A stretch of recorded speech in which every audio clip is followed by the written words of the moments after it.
Hi, this is your 2019 yearly horoscopes with me, Lada, from Astrolada.com. Thank you for choosing me to be your guide for the year 2019. I feel very flattered. And I just want, before we start, and this is the intro for all 12 signs, but it's important for you to watch it.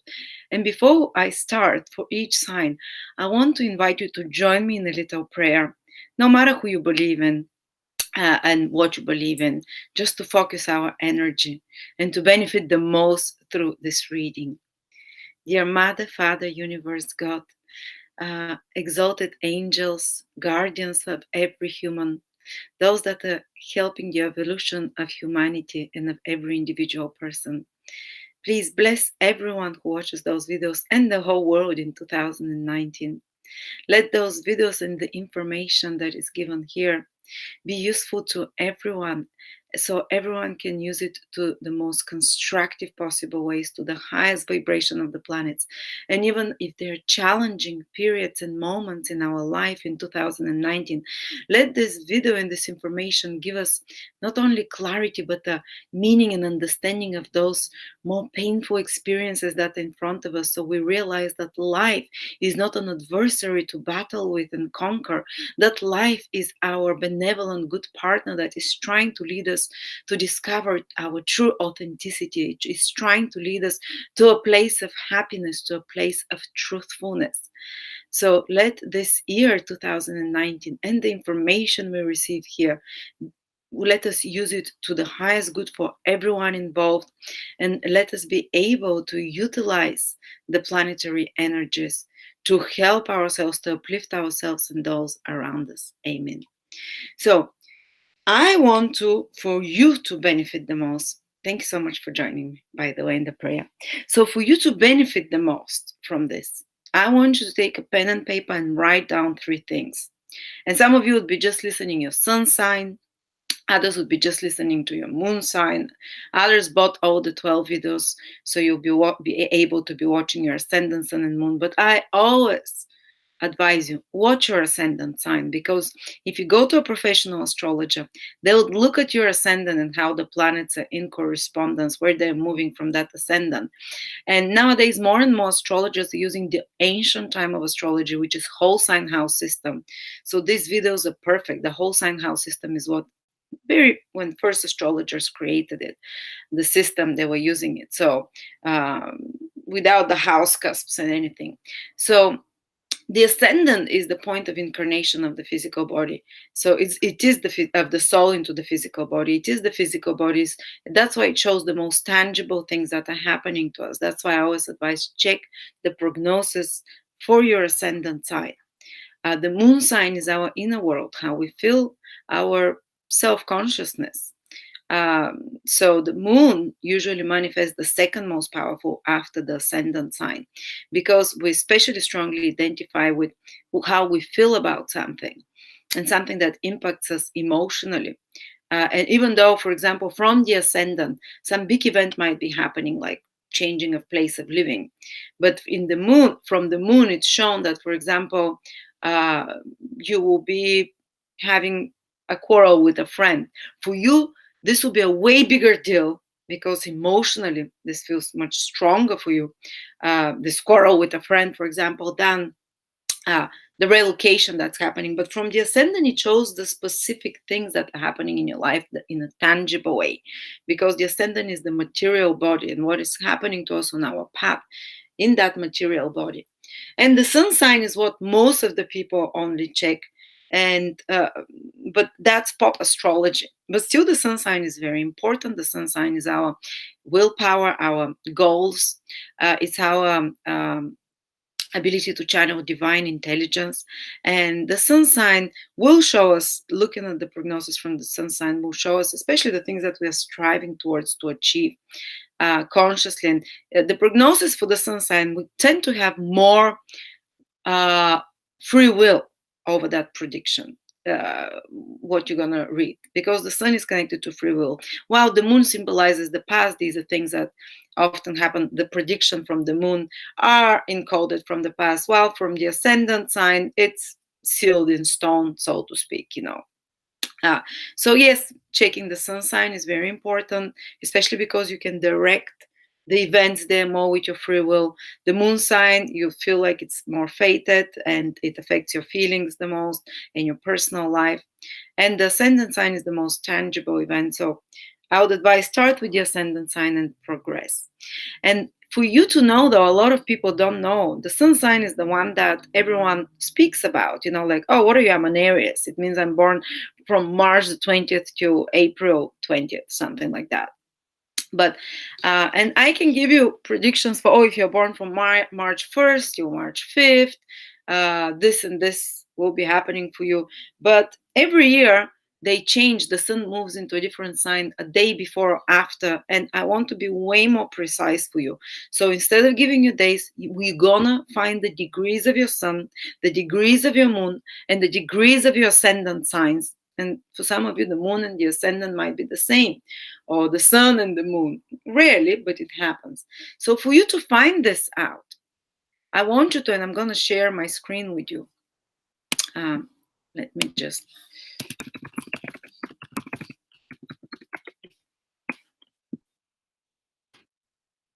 Here it is.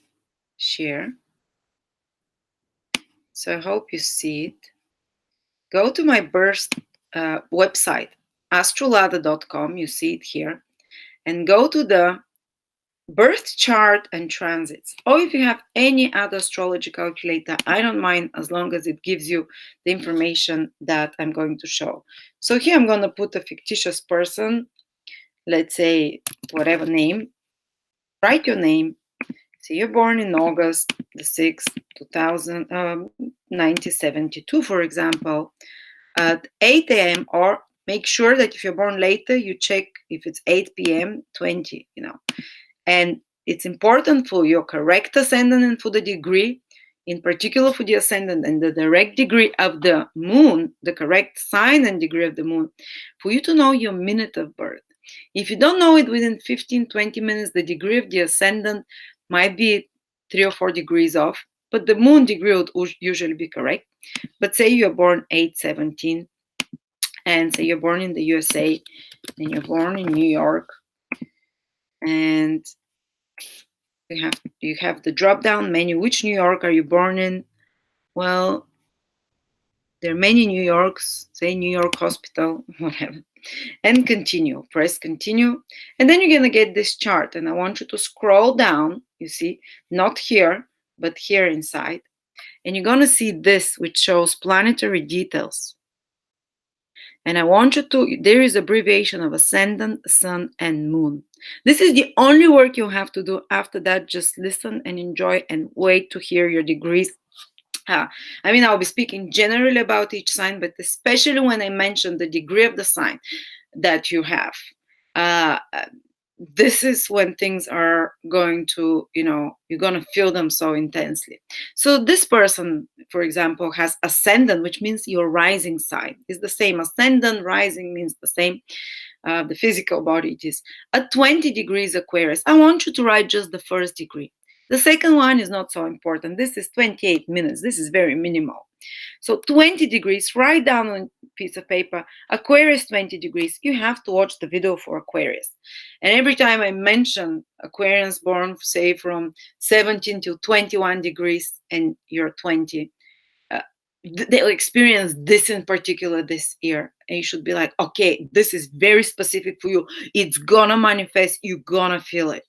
Then write down your sun sign. This person, for example, has sun at 14 degrees Leo. And the moon sign. The moon sign for this person is at 16 degrees Cancer. So if you've bought, for example, if your sun is in Leo, make sure that you know the degree for your sun. So in this case, this is the sign. The sun is the sign everyone knows. I'm a Leo, I'm a Virgo, So, but make sure you check the degree of your sun. Check the degree of your sun. Check the degree of your ascendant or moon, whichever one you're waiting. And then, so for example, if you have the all 15 videos, this person has to check the video for Aquarius, Leo, and Cancer. So I hope it's not too complicated. It's actually quite simple. You can watch the video a few times to understand what it means. But now know the degree. Write it down, have it on a piece of paper, and whatever you're listening to, if it's your moon sign that you're listening, knowing the degree, when you hear your moon degree, you're like, ting, that's specific for me. For the ascendant sign, overall, the whole prediction is very correct. While for the sun and moon sign, again, you would feel it maybe to a lesser degree, but especially when I mention your sun or moon degree, this is going to, it's happening. Whatever I talk about, it's happening. You feel it strongly. It's going to be so important for you that year. So, with that introduction, thank you so much. And we're going to start with the signs one by one.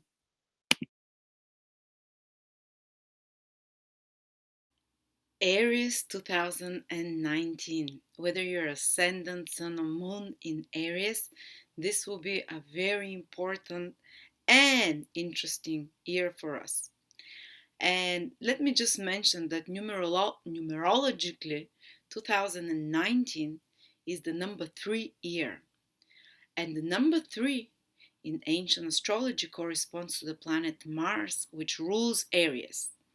This means that this year will feel a lot of us much more in tune.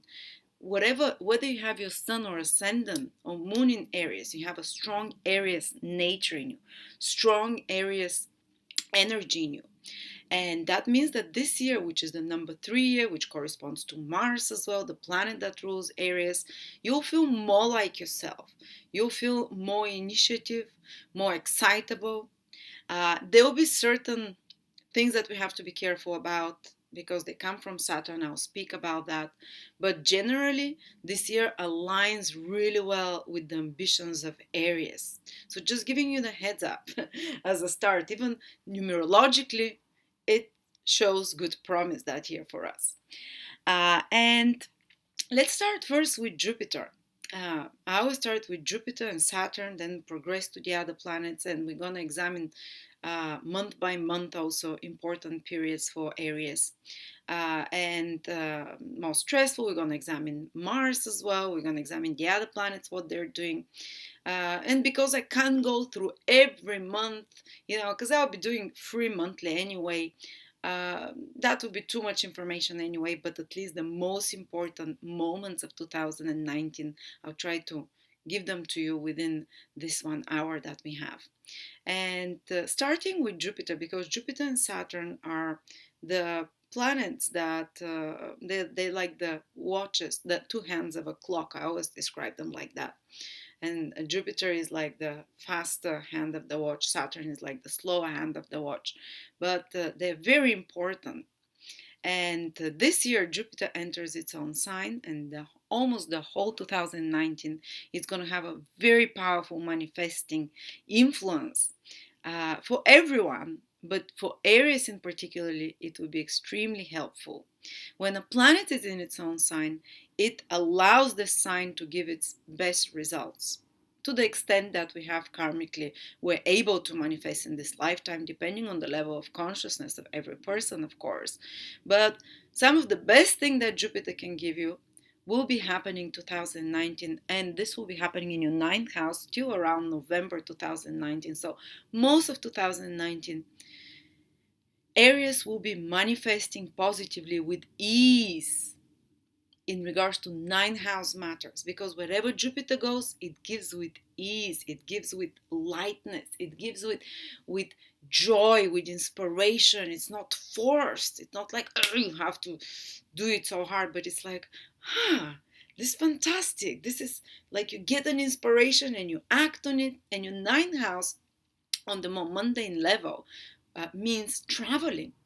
So Aries will have an opportunity to be much more international this year. And I'm not talking traveling to the next town. I'm talking traveling to another state, to another country. And the 9th house is like global international influence. So is Jupiter. So it's kind of double whammy influence that you can be much more global, much more humanistic as well. The 9th house is very humanistic. Is the house of concepts, of theology, of ideologies, of belief systems.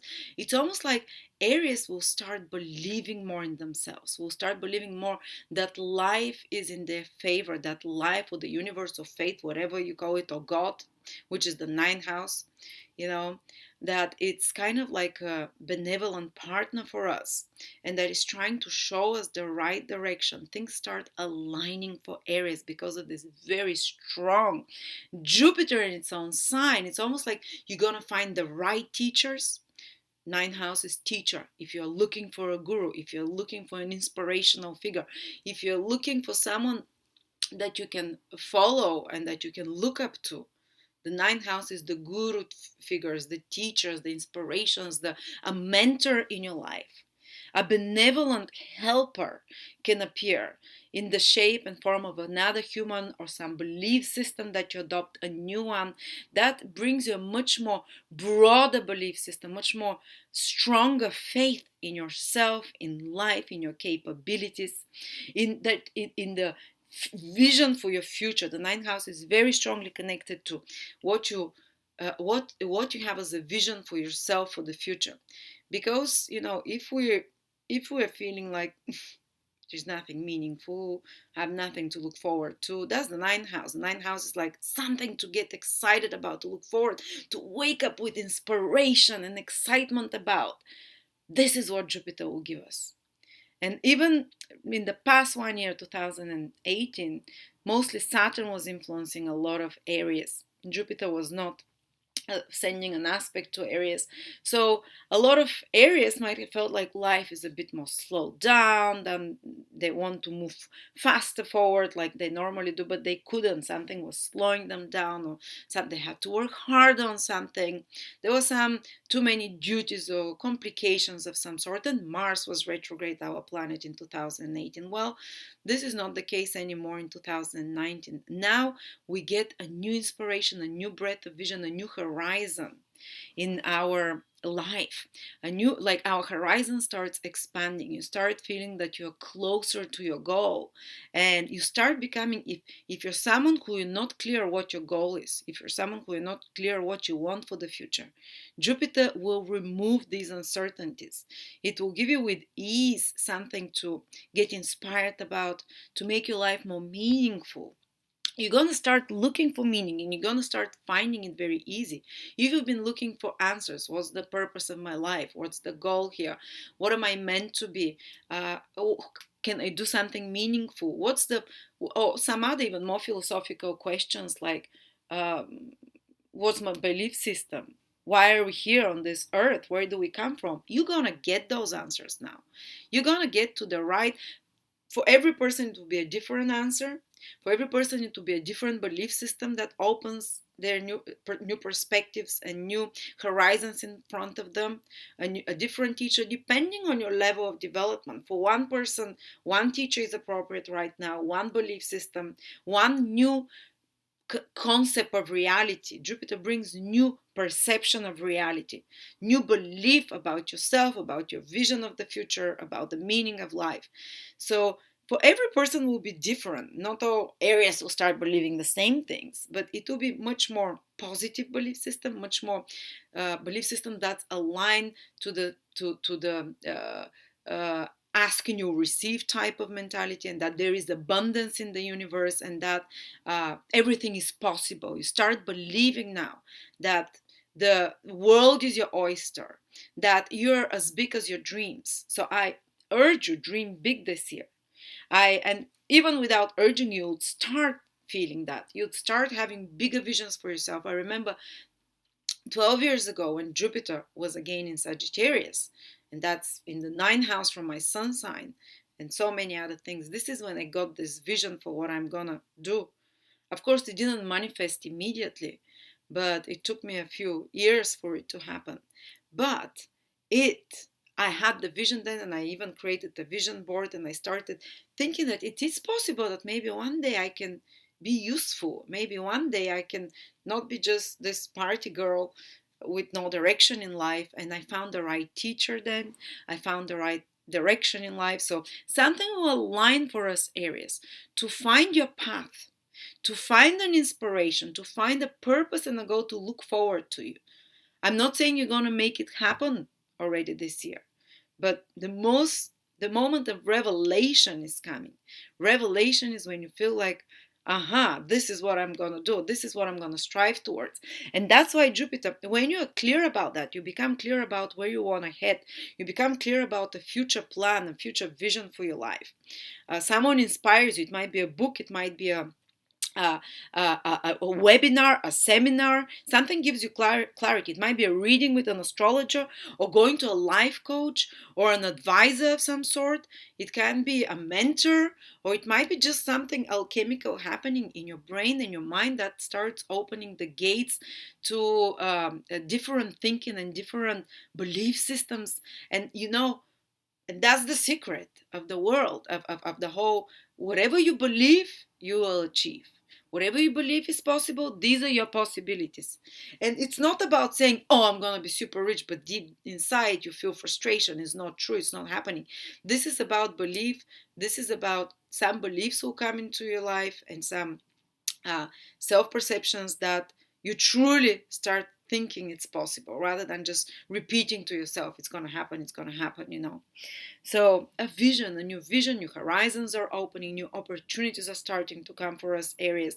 And with this vision and clarity that we're getting, that's why some of us might start studying something. Because once okay, I realize now I really want to be I want to be a writer. I want to be a mechanic or whatever. Like, this is where I realize, this is where my inspiration is. And Jupiter in the ninth house helps us realize what our inspirations is and what is meaningful for us. And then that's when people start studying. That's why the ninth house is the house of higher knowledge, higher learning, pre-qualifying, going to university, or starting a course. Even if you're in your 60s, you can decide, like, I want to learn again. Even if you've been buried with responsibilities with family or work, now opportunities will open for you to study something, to expand your knowledge, to find teachers, and to travel. One of the best way that a person changes their outlook, their belief systems, that a person expands their horizons and expands their vision of what is possible, and that becomes more broad-minded, which is what Jupiter in the ninth house will do. More international, more universal, more all embracing, bigger breadth of vision, is through traveling, is through meeting other cultures, is through meeting people that are very different to us. So these people will start coming, people very different social class than you, people very different credentials, more learned than you, for example, can enter in your life. People that are from a different culture with with some different understanding, and this is what expands our vision. This is what expands our beliefs that something more is possible when you see someone that has achieved it, but someone who is on a very different level than you already. This is ninth house people that Jupiter will trigger in your life. It might be a teacher that has achieved it and is now teaching. It might be some distinguished person. It might be just a foreigner that lives their life, or someone that lives their life very differently than you, and it gives you an inspiration that this is possible, this is likely. So the seeds of new beliefs, of new self faith in yourself are being seeded in 2019. So it's very fantastic influence, and that will come. Some education can open the doors for you. Higher studies, if you're trying to get accepted to university, Jupiter will manifest it. It's in its own sign. A planet's in its own sign manifest easily. If you're trying to find a teacher, again, if you're trying to travel somewhere, if you're trying to go to a foreign country, if you're trying to arrange some legal matter, often ninth house is one of the houses connected to legal matters. It rules judges, people that are the wise old people that are able to see fairly the law, the divine law of what is right and what is wrong. So if you're in some court case, there can be a judge that is more favorable towards you, for example, with Jupiter in the ninth house. But all those opportunities start opening for you, and usually it's through some inspirational figure, through traveling, through higher education. Don't miss those opportunities. People that are involved, if you're Aries and you're teaching, or if you're involved in a career that involves traveling, there will be, of course, Jupiter expands. There will be a lot more traveling this year, far away places, through also air travel is the ninth house. If you're say a professor, if you're a teacher, your career can really take a step up, because ninth house rules all those mentorship, advising, coach. If you're a coach, if you're an advisor for others of some sort, that you show them the path, you show them the way, give them clarity, your career or your plans will start taking shape. Actually, now you can start getting great results. You can have multiple lecturing possibilities on a grander scale, maybe international as well. You can have opportunities to teach more people. You can have opportunities to mentor and coach more people as well. If you're a travel agent, for example, if you're working in some international business, it's like export import of some sort, which is again the ninth house. You can have expansion again of your business. If you have anything to do with university, academia, and higher knowledge as well.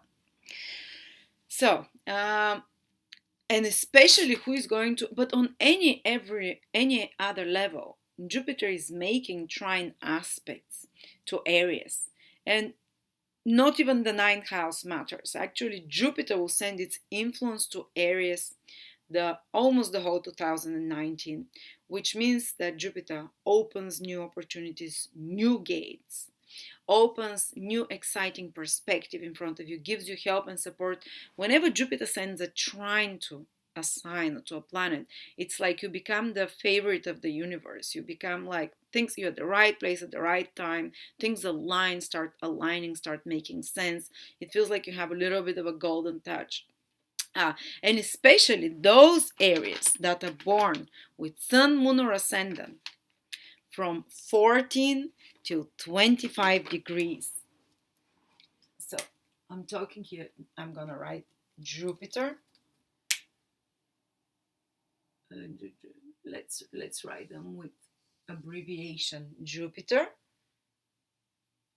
sends its trine aspect, which is very positive, to those who are born from 14 to 25 degrees in Aries the most. They will feel it the most. So check that planetary detail table. Do you have your moon at 14 to 25 degrees? Do you have your sun, or do you have your ascendant? I have my sun at 23. So yay, Because Jupiter, why am I giving those specific degrees? Jupiter will help all areas in some way, but a planet can implant its new possibilities and good things that is doing, like Jupiter, much better when it makes an aspect 3 times to that specific degrees. Because what the planet does, it starts moving forward, it reaches to the 25th degree Jupiter in Aries and starts moving backwards again to the 14th degree in Aries, and then it starts moving forward again from the perspective of the Earth to the 25th degrees and further on.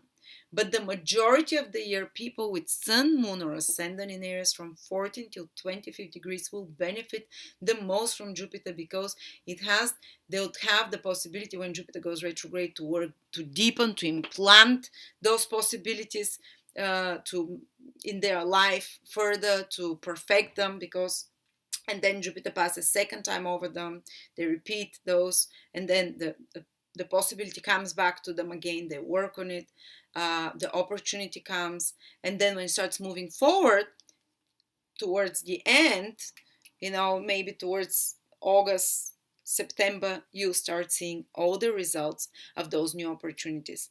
And don't expect that immediately Jupiter is in your ninth house, bam, all those things happen. You'll see the results. Watch this video by the end. Watch it next October or November 2019. And you start seeing those things that what I'm talking about is aligning. And those that are before, that are Sun, Moon, or Ascendant, before 14 degrees, from 0 till 14, or from 26 till 30 or 29, they'll have Jupiter send its trine to them just once. So it will be shorter opportunities, shorter, like those that would before, it's happening for them in 2008 until the end once, and those after the 25th, it's happening for them.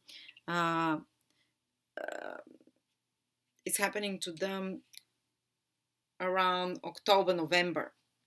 basically that the opportunity will come. So those from 25 to 30 degrees, October, November. But still, Jupiter is in your ninth house. Everything that I said for Jupiter in the ninth house is valid for all areas, so you'll feel it. But those specific degrees, they are going to feel it. These new opportunities will specifically be more intense for them. And of course, if it's your moon that is in Aries, it might be more those benevolent things that come to you in regards to your home, in regards to your personal life, some help that comes there in regards to your feelings and emotional bondings as well. And your sun, if it's there, it's more in regards to your goals and your career, some support and help that comes to you through a male figure in regards to your goals, in regards to your aspirations, help through male figures, of course. Something good happening in the life of male figures. But there is a but here, because this year, Saturn is also making an aspect to, I said I was going to write them with letters.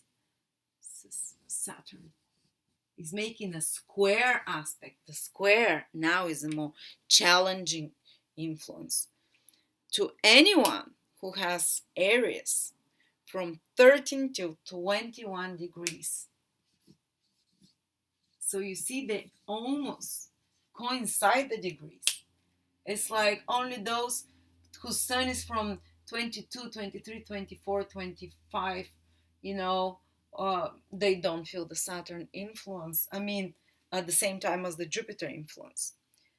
So we'll speak a little bit about that, but I just wanted to say, those of you who have your sun between 14 to 20, or moon or ascendant between 13 to 21 degrees in Aries, they will also feel Saturn at the same time as they're feeling Jupiter.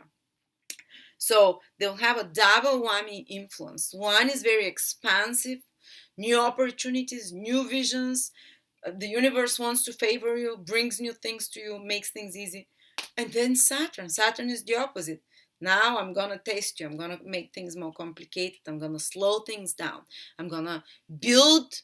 I'm going to teach you to be patient. I'm going to teach you to take more responsibilities. I'm going to teach you to persevere despite difficulties. Like they're the two: expansion, restriction, ease, hard work. The two opposites. So you might get a little bit bipolar this year if you're between those degrees, 13 to 21, because you have this expansive influence of Jupiter and you feel like, I'm almost there, I'm feeling it. And then Saturn is like, no, you also have extra responsibilities will appear for you. You have to work hard as well. So it might be like a stop and go influence for those people. Like, opportunity comes and they're almost parallel throughout the whole year while they're doing this 3 times. Saturn is doing it 3 times on those degrees. And Saturn is also a bit more powerful than Jupiter, to be honest. And it's a planet that's a bit further out. And what is going to happen is that you're going to get opportunities, and then Saturn will make you work very hard on them, and it's not going to allow those opportunities to happen very fast. But you'll be working on them because Saturn is in the 10th house. 10th house rules action, to work, your career, to follow your goals. The 9th house is the inspiration you get, where Jupiter is. So you get the inspiration, the new ideas, the opportunities. But Saturn can bring some delays. Saturn can make you kind of have to work extra hard, have to you might feel frustrated that it's not moving as fast as you want to be, just those degrees, that there are some extra responsibilities and duties that is a bit too overwhelming at times, that there's some blockages you have to overcome. But don't worry, because Jupiter is also, if you're doing what Saturn requires, which is be a bit more patient, don't rush things, try to do them in the legal and lawful way, all your actions, especially in regards to your career and your ambitions, because Saturn is in the 10th house, lawfully, step by step, not too fast, not too crazy. You will be able to implant and to make them happen, because Saturn is focused on action this year while it's in Capricorn in your 10th house. So there is growth, but it's a slow growth. There is expansion and there is new opportunities, but you have to, they are coupled with some obstacles and some delays, and you're having to follow the rules more. You're having to do it and to take into consideration certain institutions or old authority figures or bosses of some sort that can be more demanding, or if you don't have a boss, you're in an authority figure that's going to be, or responsibilities from career that are going to be more pressing on you. So there is this, a bit of a seesaw, but both will manifest because both Jupiter and Saturn are in their own signs. So this Saturn always creates some difficulties, but when it's in its own sign, it manifests. So for all areas now, despite the degrees, just the degrees will feel it much stronger, those degrees that I'm talking about. Some obstacle, if it's your moon, can be some obstacle that comes to you. uh, some with family life, with personal, emotionally, how you're feeling, a bit of cooling off. But there is also support from Jupiter, which helps you bring something good as well. So it will be, you have a mixed bag from both. But now speaking about all areas generally, Saturn being in your 10th house will manifest in regards to your career for certain, because, and it's going to be another year after that almost. But it's going to make it slow. Progress with career goals and plans, manifesting them, is happening in a powerful way, but it has to happen lawfully, legally, in a structured way. And if you're trying to expand, you have to do it very slowly. Saturn does not allow fast expansion. If anything, when it comes to your business or your career, you have to restructure when Saturn is in your 10th house.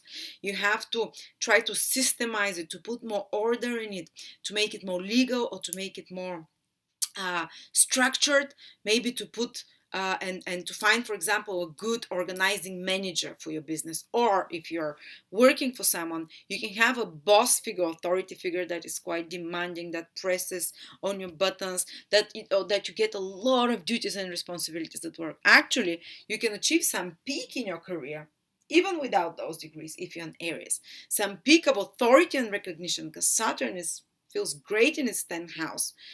But based, now if you achieve this year some big public rank and prestige, which you can, some areas actually who've worked very hard till now, it's only prestige and reputation and recognition and public visibility you can achieve very high now, but based on past actions, based on having done hard work. So for example, if in the past 2-3 years you worked really hard, and now Saturn, and especially those degrees here, but all areas, never mind, but especially those degrees. Now Saturn is in your 10th house. It can give you very powerful recognition if you've done the dirty work. Because Saturn rewards when you've done the grimy work, the dirty work, the hard work, and now some people can get promoted. I've seen people get promoted with Saturn transiting the 10th house. But it comes with extra responsibilities and with extra duties, and with increased workload, with increased social accountability as well. And it's very important when Saturn is in a 10th house. And you probably felt it, some of you Aries, already in 2018, because it's been there, that you are very accountable for your mistakes, that you're very cautious in your actions. Don't take rash actions. Often you'd have to, some delays can happen. Say you plan, oh, I'm going to do this in my career, I'm going to do this project. Oh, I have this, I want to further my profession this way. Yes, but much slower than you expect, with more effort than you expect, and with more paying attention to the small detail, paying attention to the letter of the law, by more conservatively, let's say. And again, Jupiter is sending to Aries this expansion, new beliefs, but you'd only be able to kind of implement those new beliefs into your career, into your public status, when Jupiter enters your 10th house. Now you're just expanding the vision, the beliefs, the connections with people, inspirations and stuff like that. And when Jupiter enters your 10th in 2020, then it's very manifesting. But still, it's manifesting Saturn in the 10th house in its own sign. And as I said, I've seen people get promoted and get much more authority in life when Saturn is in the 10th if they have deserved it. But if you have been kind of neglecting your work, being disappointed, or kind of losing interest towards your career and your worldly responsibilities and duties, Saturn in the 10th house, and just always pay attention to the degrees because they're especially potent for you. But all areas, you feel it no matter what. You're feeling that, oh my God, I lost track of my thought. But if you've been slacking about work or been dissatisfied, this is a time when Saturn can actually remove a career from your life and leave one place because of external pressure, because of sometimes they can be like downsizing or they can be something. But remember, the universe and the whole life is trying to do this not just to spite you, but to take you to your most authentic life that's going to make you happiest. So even if there's some complications with your career, even if there's a lot of pressure from institutions or authority figures on your life or father figures, for that reason, the 10th house can often be some kind of authority figure in the face of a father figure. But if there is something that is pressing your buttons, especially institutions and those things, or a career that you're feeling it's dying out, or you're feeling you're not so enthusiastic, or you might even think, oh, this is the right career for me, but then you lose it. It is because, as I said, it's time for you to reorganize your priorities in regards to your goals, in regards to your career. But if you've been putting a lot of hard work and that's your true place, expect actually the opposite. Expect, yes, lots more responsibilities. It's not going to be easy. It's not going to run as fast as you want, but you're going to build such strong foundation for your reputation, And one thing I forgot to say, Saturn in the 10th house, if you're mean to others, especially if you're a public figure, if you have more power, if you're an authority in some way, now you can be exposed. Don't try to be mean, don't try to be judgmental or too harsh on others, because the 10th house is the most publicly visible house and you can be criticized. You can be judged for your actions. Also, you have to be cautious in your worldly actions, whether you have a career or not. In your worldly actions, what the world sees from you, what you put out publicly, because when Saturn is in the 10th house, you are scrutinally judged, you're watched under a magnifying glass by the public, and anything you do wrong, they're like, eh. So don't get yourself into controversial topics, don't get yourself into uh, you pointing fingers at others or being judgmental, because this will very quickly publicly come back on you. And those of you, warning, who have been doing something wrong in regards to their career, in regards to the power they have, if they've been abusing the power they have in some way, because the 10th house is the house of power we have, the public influence we have on others. Well, Saturn can expose those things because Saturn is a karmic planet of getting the results of our actions.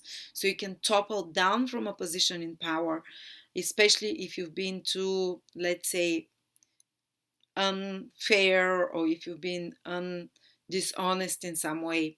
And that will happen publicly. Others will find out about it. So that's a bit the most scary side. But if you've been straight, honest, and you still have time, be as honest as straight while Saturn is in this 10th house in regards to your career, with your public image. Don't do crazy stuff, and you will be respected even more. Go against the nature of Saturn, and what can happen is like go against being very fair and very patient and very, you know, go against it and become mean or do things unlawfully or dishonestly or without putting the hard work. You topple down from positions of power or responsibility and duty. But having said that, even, Ketu and Rahu are also, and this is the south node of the moon and the north node. I'll write them. Okay, Rahu is in the 10th house, Ketu is in the other way around, sorry. Rahu is in the 4th, Ketu is in the 10th. So this year, on top of Saturn being in your 10th house, you're going to have Ketu, the south node in the 10th house, and Pluto, and they'll join together. That's like the conjunction astrologers have been freaking out about and talking. So we're going to have Saturn, Ketu, and Pluto all together in your 10th house, and the degrees for that actually are around the degrees that is happening is 20 to 23. This is the most critical degrees. Anyone that has, I would say actually even I can put it to 19 degrees. Let me just check for a second. The big transits. Oh no, Saturn with Ketu is from 13 till 20 degrees. That's so basically this whatever Saturn is. So this my mistake. That's the degrees of Pluto where Pluto is. So again, this 13 to 21 degrees is where it's most basically from 13 till 20 degrees is the most powerful that you'll feel it, because Saturn will conjoin Ketu within 3 times within those degrees from 13 till 20 degrees, and Pluto is around there. Pluto is from 19 till 23 degrees, but it's very close. They don't yet conjoin with Pluto. It happens at the start of 2020. But Pluto is there within 1 or 2 degrees. It's doing its work.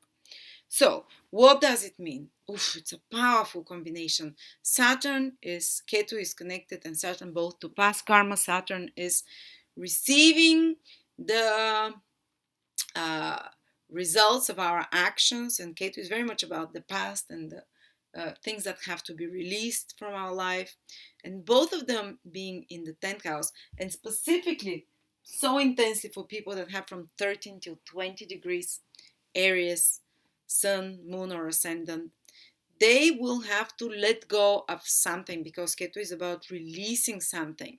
It's the dragon's tail where we excrete, where some fated events happen, but they help us again release something that we've carried for a long time, and that will be a big burden that you've carried, because Saturn is like a burden and duty or responsibility or a painful situation that you can release. That's on the positive side. So if you've had some big responsibility that you've been dragging, or some karmic situation connected to bosses, to career, it's usually a painful, difficult situation.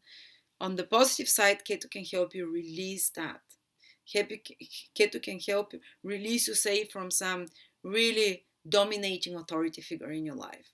Can help you release you from, but Saturn will still be in your 10th house. So there will be another one, but somehow your consciousness about either a boss or authority will change, the old painful mentality will be excreted like Ketu does.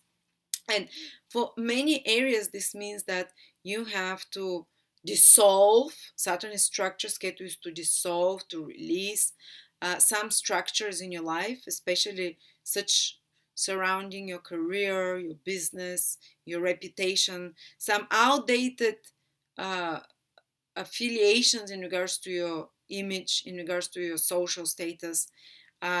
So for many areas, and in particular those that have degrees from 13 to 20, there will be a big shift in their social status position. That can mean change of a career, letting go of one career, but because Saturn is in its own sign, it continues to manifest. It can manifest another career, it can manifest another position, it can manifest another position of authority with something that you already have experience with. Saturn is experience, or something that you kind of have a reputation for. But Ketu is, and Pluto is about destroying something and starting it all over again.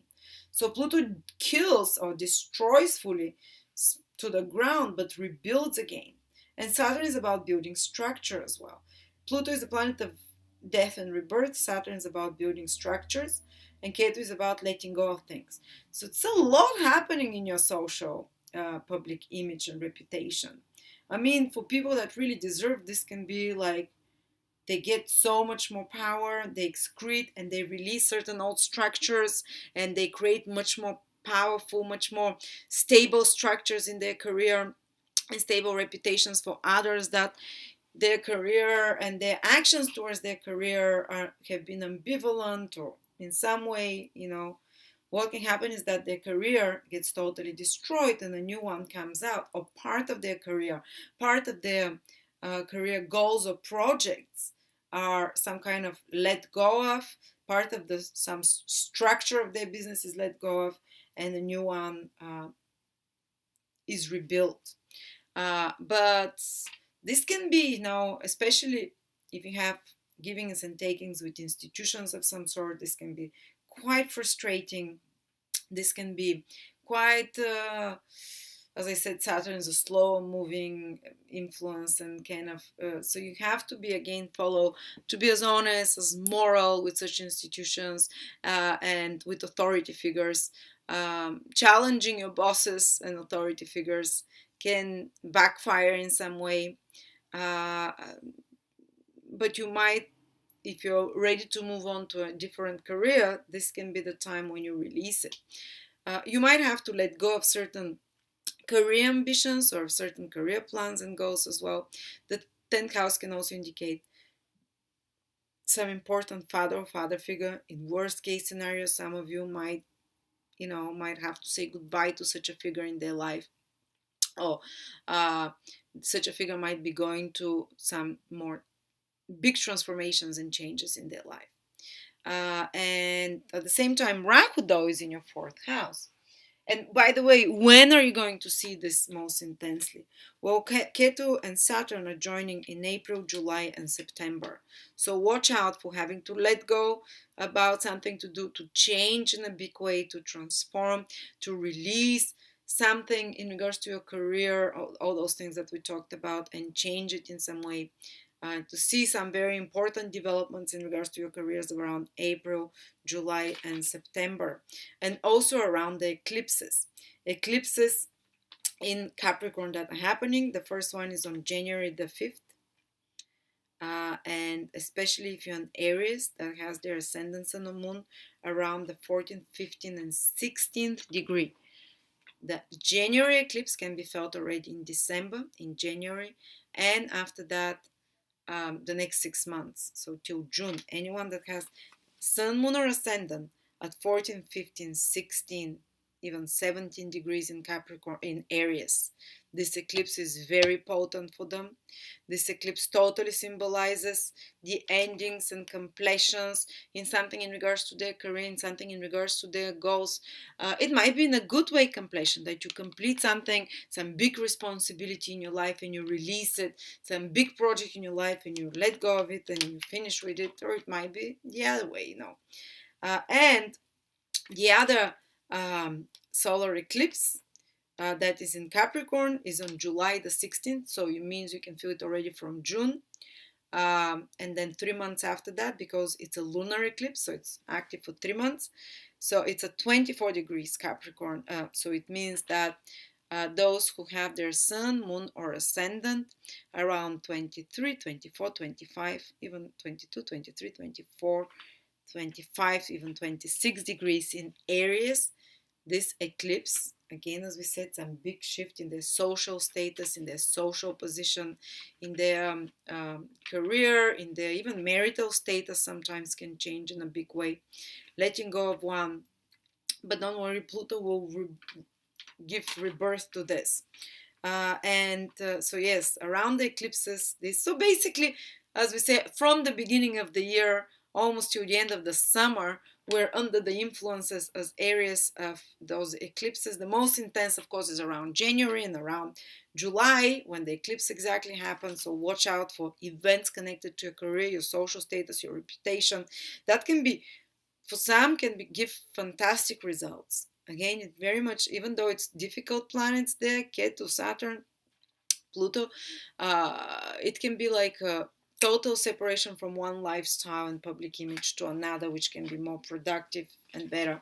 For others, it might be more of it can feel like a crash, but again, the planets are leading us to our best self, And then we have Rahu in the fourth house. Whatever Rahu is, we receive something in a material, tangible way.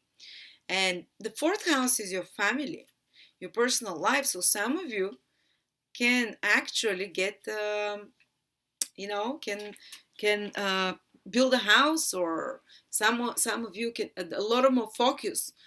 There is a lot of focus on careers, you see, with all those planets there. But Rahu is also, wherever Rahu goes, we become more passionate about that area of our life.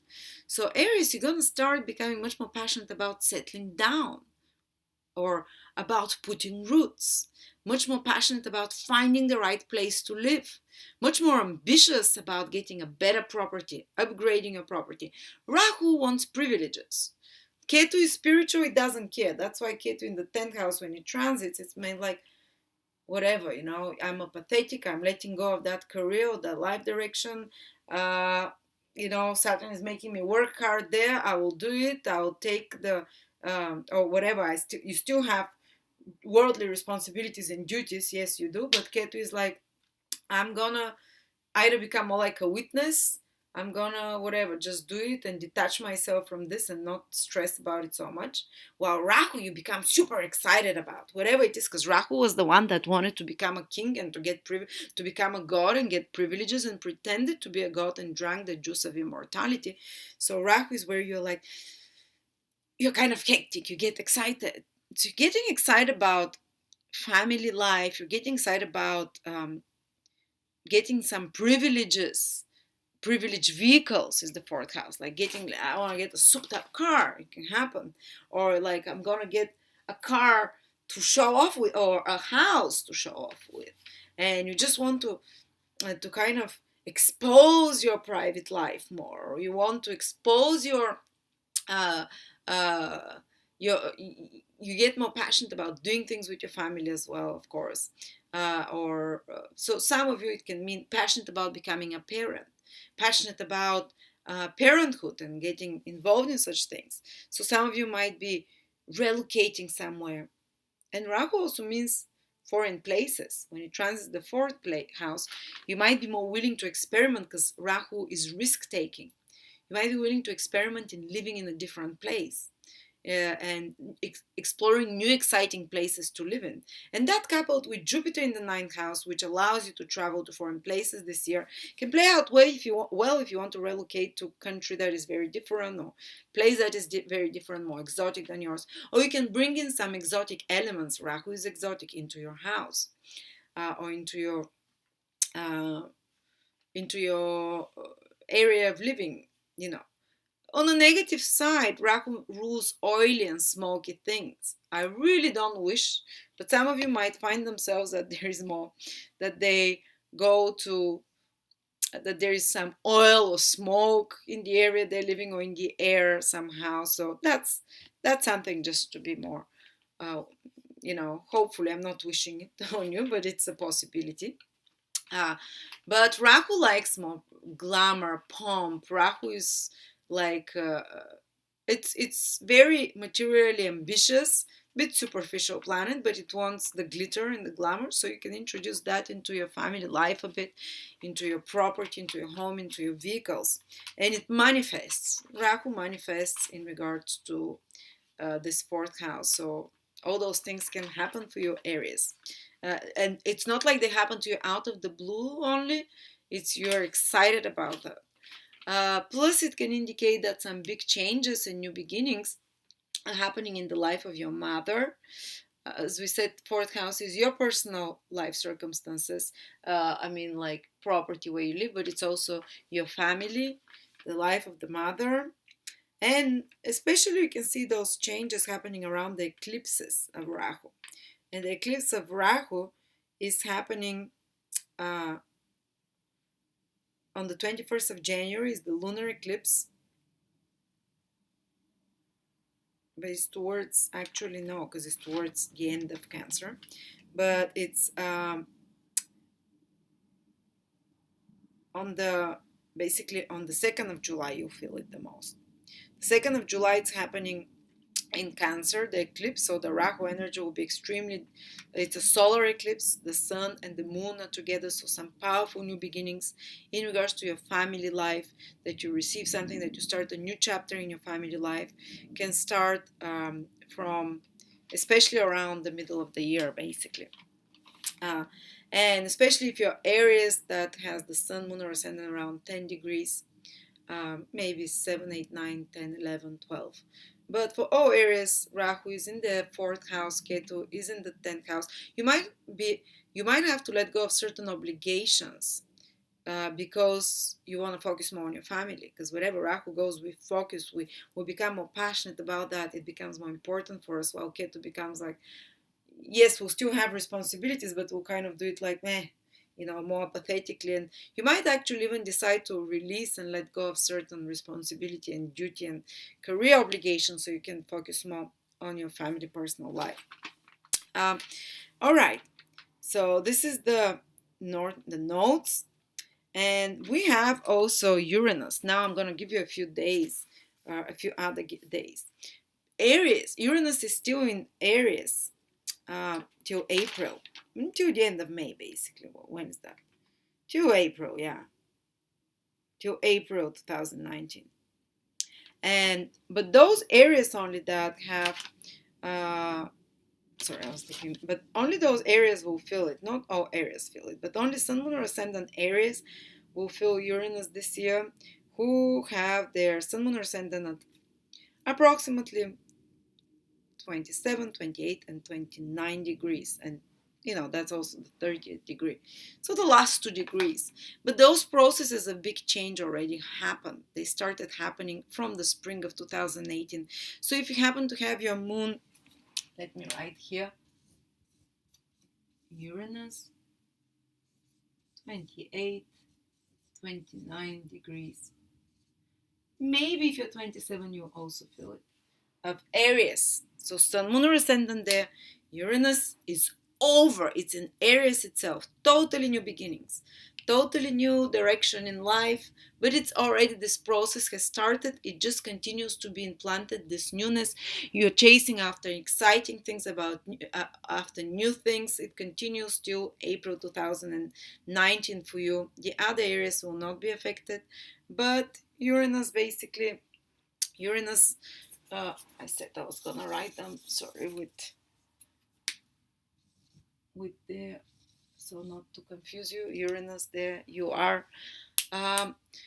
Some total big shifts, and this transit happens once in 8 years. If your Aries, other Aries had them sometime in the past 6-7 years, your life was changed in a big way. For me, when Uranus hit my sun, change husband, change country of living, change absolutely new things. Uranus is about bringing totally new things, about chasing new adventures, about starting anew. It's about your career can take off, or depending what you want to do, especially if you're if your sun is there 28, 29 degrees, if you're in anything to do with more intellectual work, with more scientific, theoretical, astrological work, wow, you can make it big. You can suddenly rise.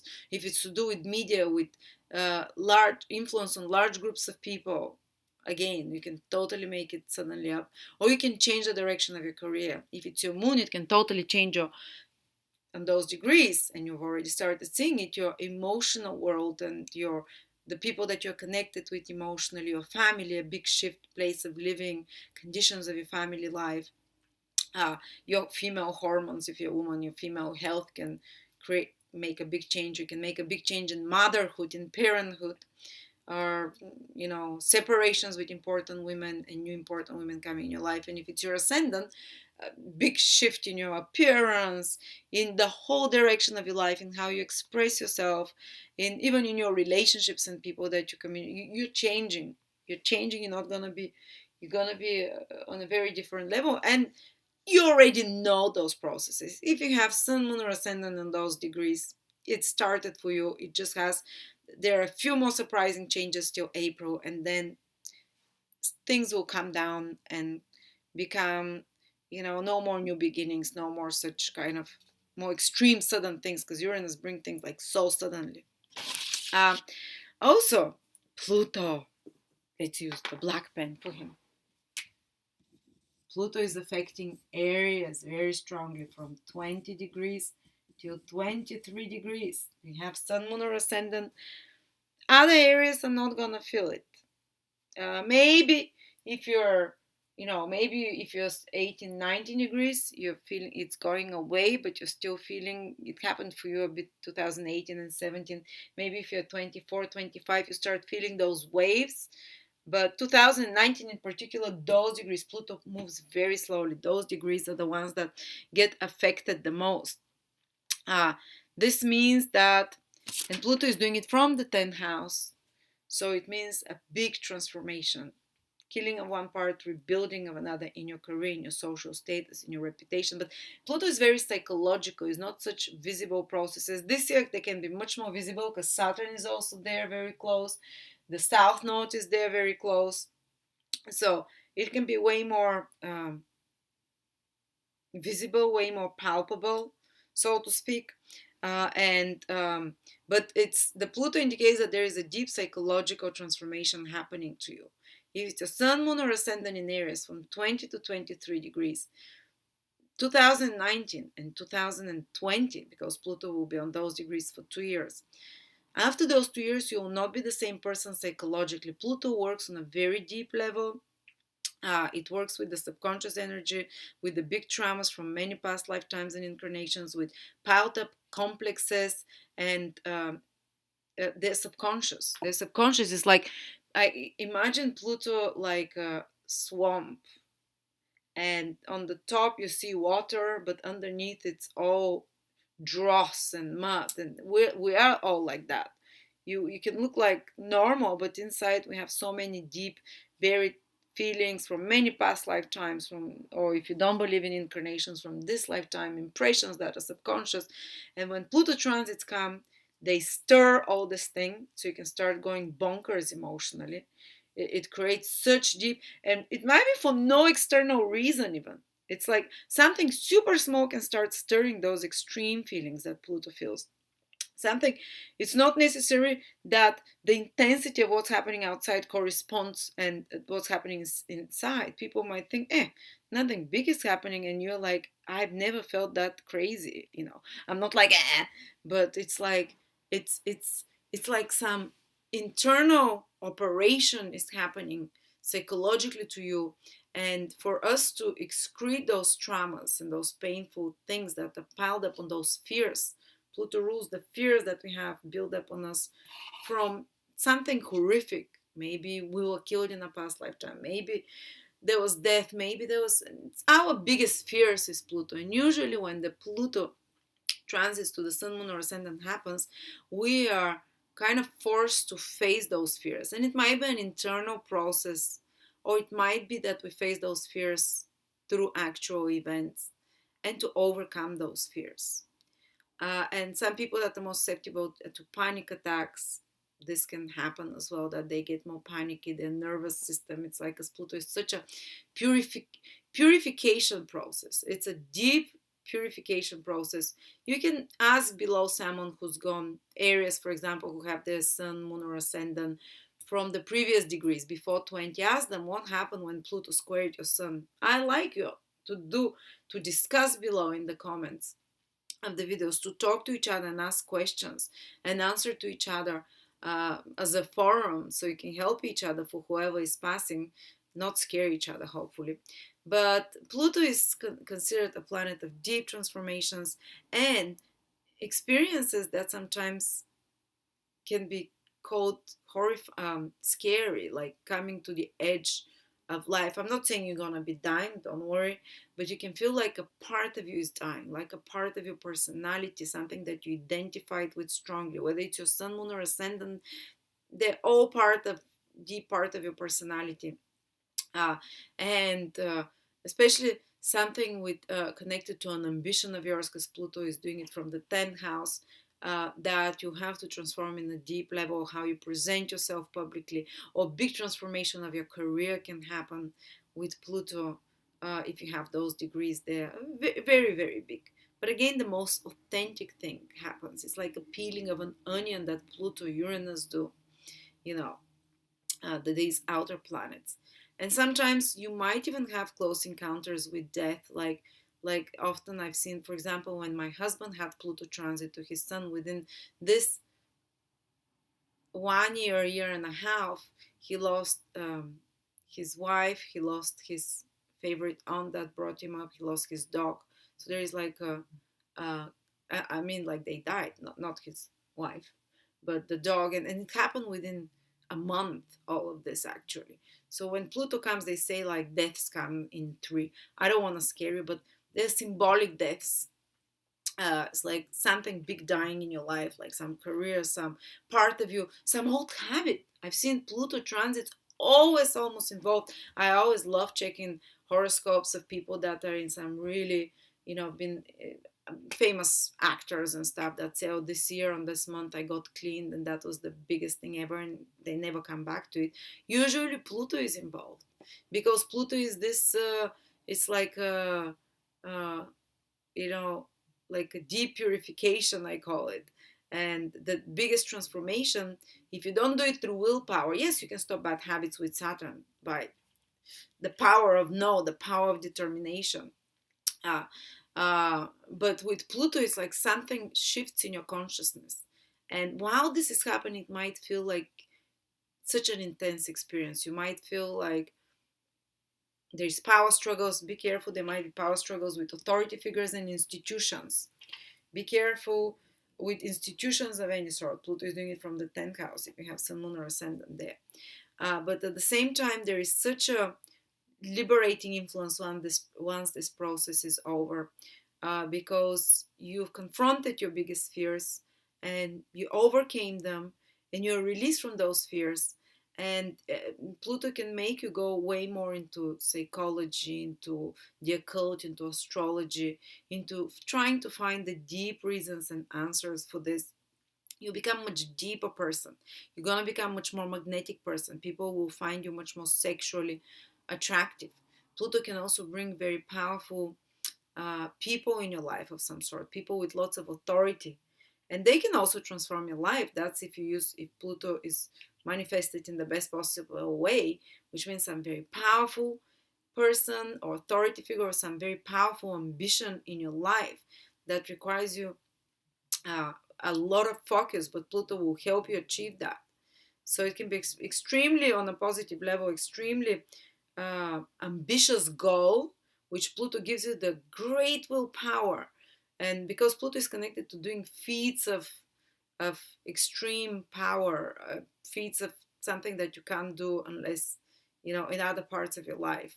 So yes, you can remove some big negative habit in your life, and it's gonna be because something transforms and shifts in your life, and you can make work on some really ambitious plan and goal. And of course Pluto is with Saturn, so lots of work it's going to be, and you have to surrender to the process because Ketu is there and Pluto wants to control it, but you're going to have this kind of intensity as well about that.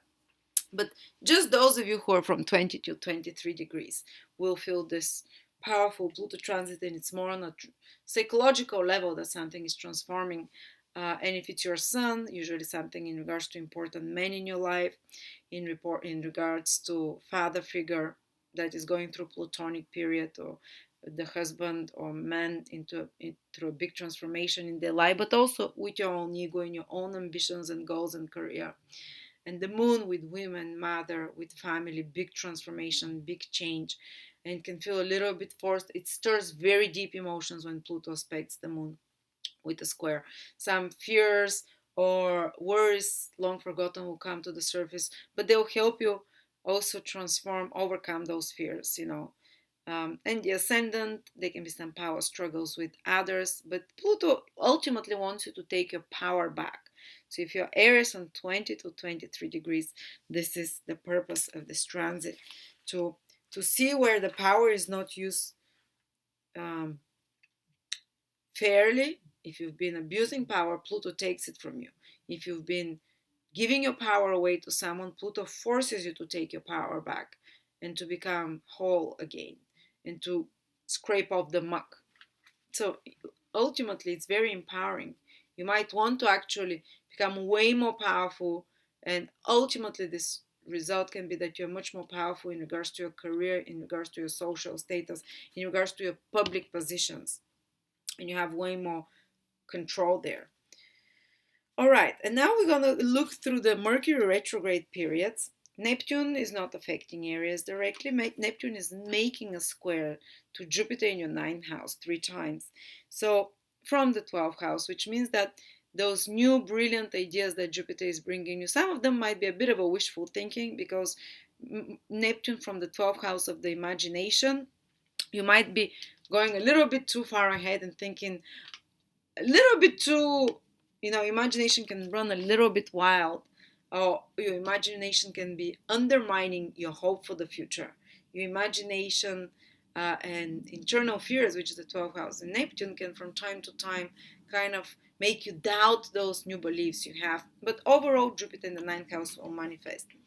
So Mercury goes retrograde 3 times this year. In March, most of March from the 5th till the 29th, in July from the 7th till the 31st, and in October, most of November basically, from the 1st of November till the 20th. So the March Mercury retrograde is happening in Pisces, in your 12th house areas, in our 12th house. So most of March, be careful, because you'll be more willing to miss some details. Mercury in the 12th house is already absent-minded. 12th house is already absent-minded. You can lose something like pens, papers, documents. Be careful around that time. You can lose some information. You can lose a phone, any communication device, any kind of you can lose some contact or delete contacts or something like that. There can be some miscommunication. 12th house is a little bit like a broken vinyl. Heard it from, you say one thing, another hears another thing, kind of like a gossip thing. Try not to talk behind people's backs, because you can be talked about your back as well around that time, Mercury. And you can find out a bit later that someone's been right. You can find out that someone's been saying things behind you in some way. And you might also be just, as I said, it's more likely for you to miss details, but also it can indicate that in this period it can be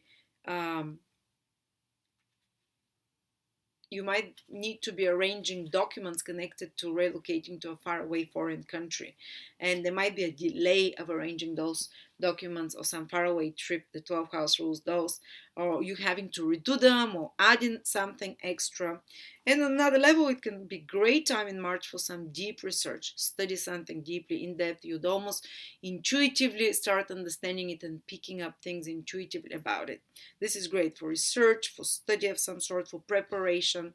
Also, you might be completing some project. The 12th house is about that, and finding out mistakes that you have to correct in regards to that. Of course, mistakes that were omitted will come to the surface, so you have to correct them, especially mistakes due to inattention. The 12th house is connected to Also, it can be a good time if you're working on completing some imaginative project, or project in isolation that you're working on behind the scenes, especially some more creative project, and to complete it, there, to put up the final touches to it, fix something up. And also it can be time when you have private and secret communications with someone. It might even start earlier, from February, and it can continue to April 16th, because Mercury is in there. So basically February, March, and April, there can be some private or secret communication, or negotiations or deals that are happening behind closed doors. Maybe that's where they should stay for now, until Mercury comes into your first house from April. So you're kind of arranging something behind closed doors, so something more private, some private communications around that time, something that's a bit more secret, or preparing something. Then the second Mercury retrograde is from July the 7th till the 31st, so most of July, and it's happening in your 4th house and part of your 5th house. So, and this whole process actually might start from June the 20th to August the 15th, while Mercury is in shadow period, and after that. So already the events will start happening from June the 20th to August the 15th, but the most intense are in July. Well, Mercury is retrograde in your 4th house and in your 5th house. So you might have to be arranging some matters and planning something different. You might have certain plans in regards to your home or property. If you're doing some repairs or something, they might take longer, they might need revision, or you might be revising some plans for home or some documents connected to lands, or negotiating some deal connected to property sale, buying, selling, or car sale, that they might extend a bit longer in July. You might have to give it a bit more time to check the details. So for example, if you're planning, oh, in July I'm finishing, uh, I'm expecting those documents in regards to some land deeds, or you know um, fourth house is also considered diplomas in ancient Vedic astrology. Well, it might get delayed till Mercury moves direct, or you might have to work on a bit more on those land deeds, on those agreements for land, or on those planning and organizing. Or you might be planning and organizing some event with family and home, and there might be a few surprise curveballs, let's say, and especially. Where is it? Oops, sorry.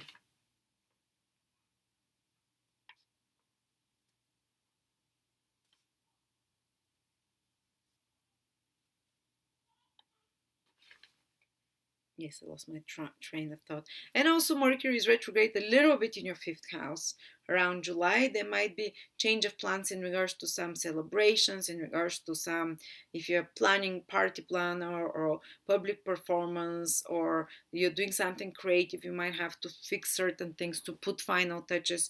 You might discover some mistakes that you have to reorganize again.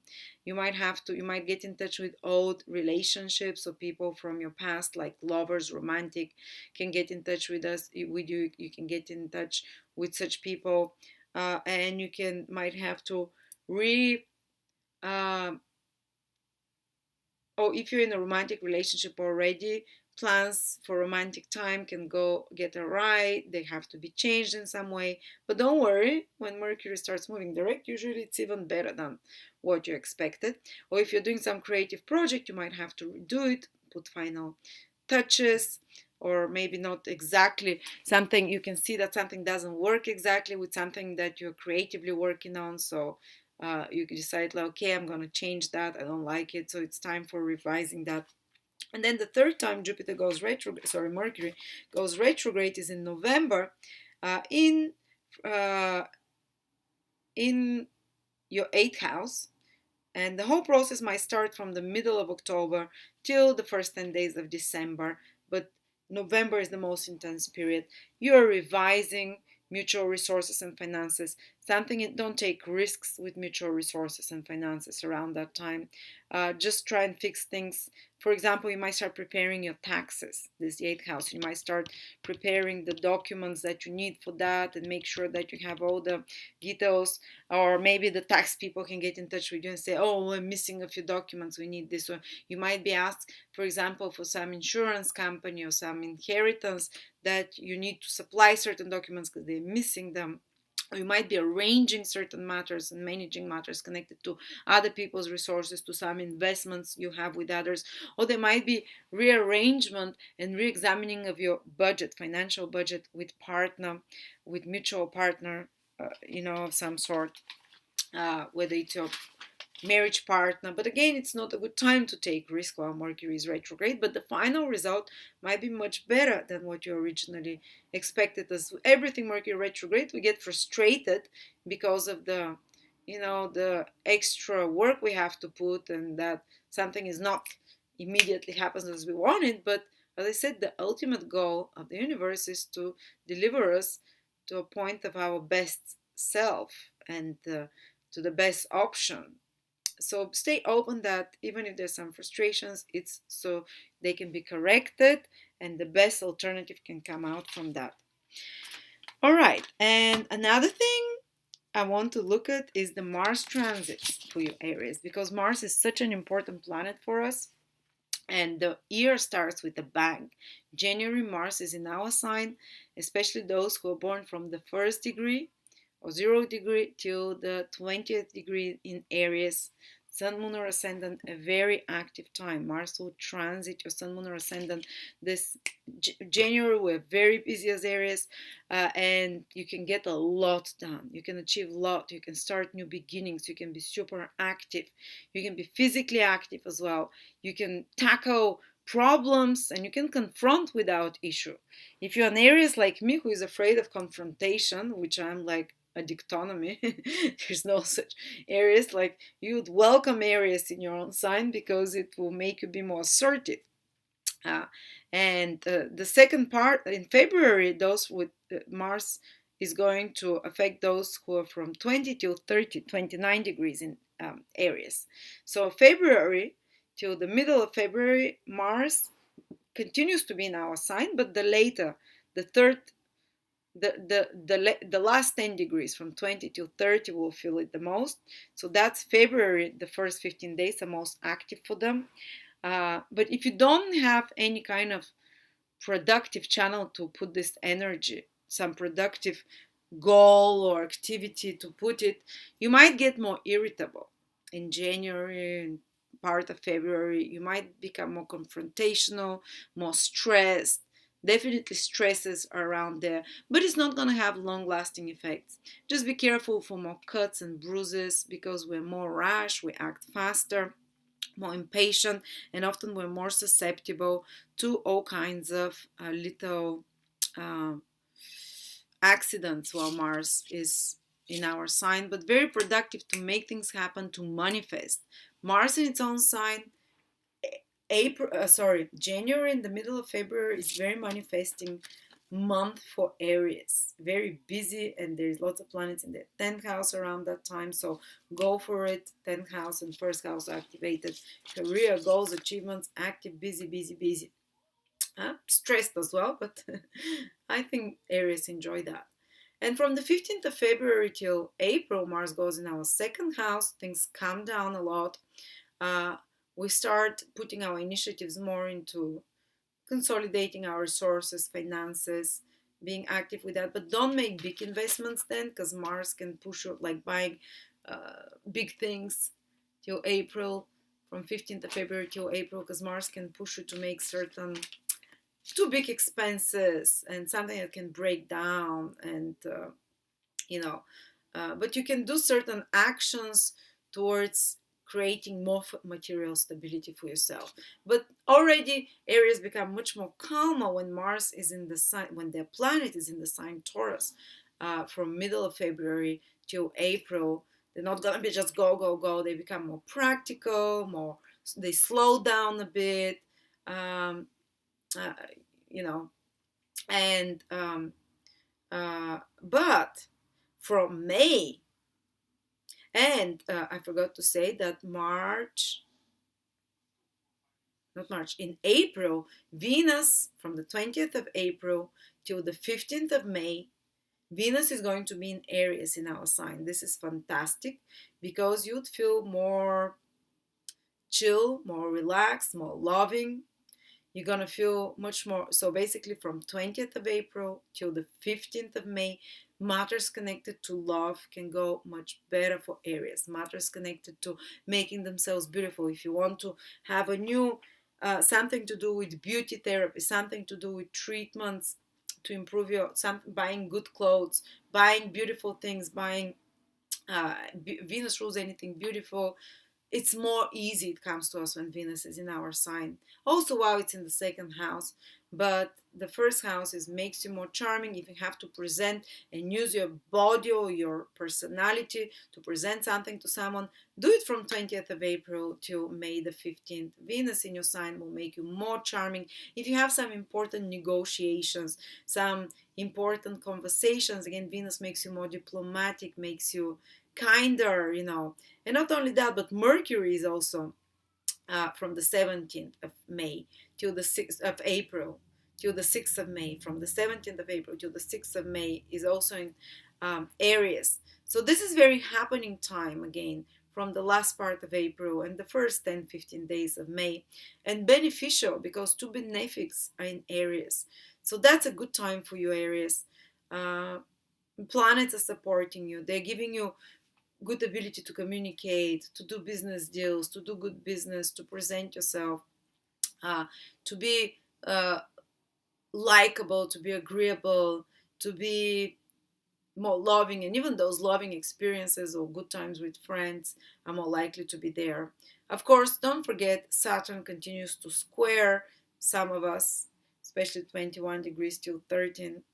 Uh, so these people might be having it more tough, but somehow things improve from the middle of April till the middle of May because of those two benefics in our sign.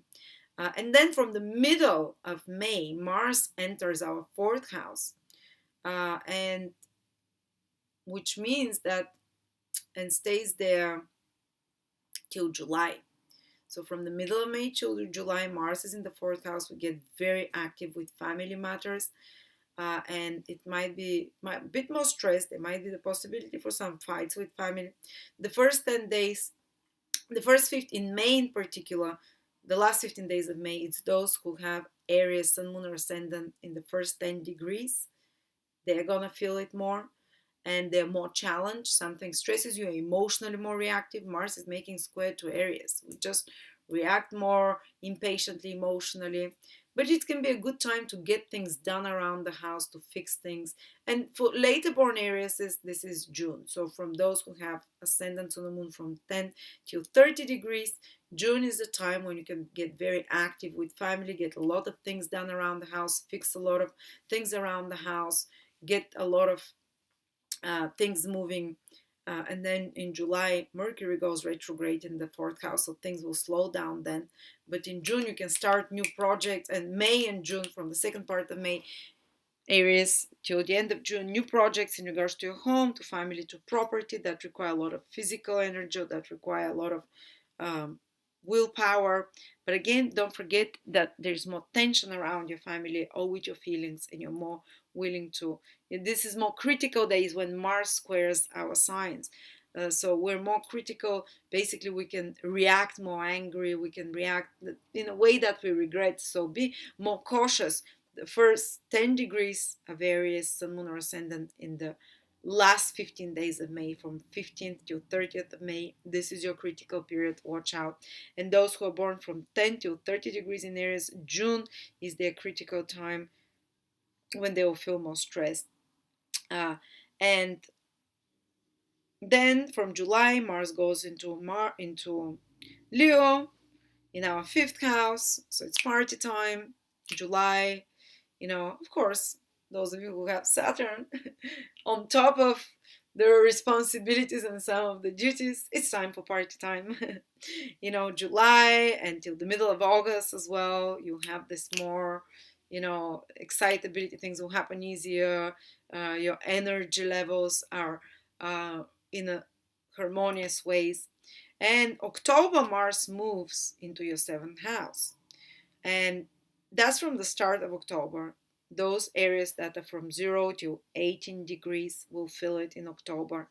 And this means the seventh house is other people. It's more likely to have fights with others. And in November, those who are from 18 to 30 degrees will feel this influence. So remember, the critical months is October from 0 to 18 degrees Aries, and from 18 to 30 degrees Aries. So 0 till 18 is October. Mars makes an opposition.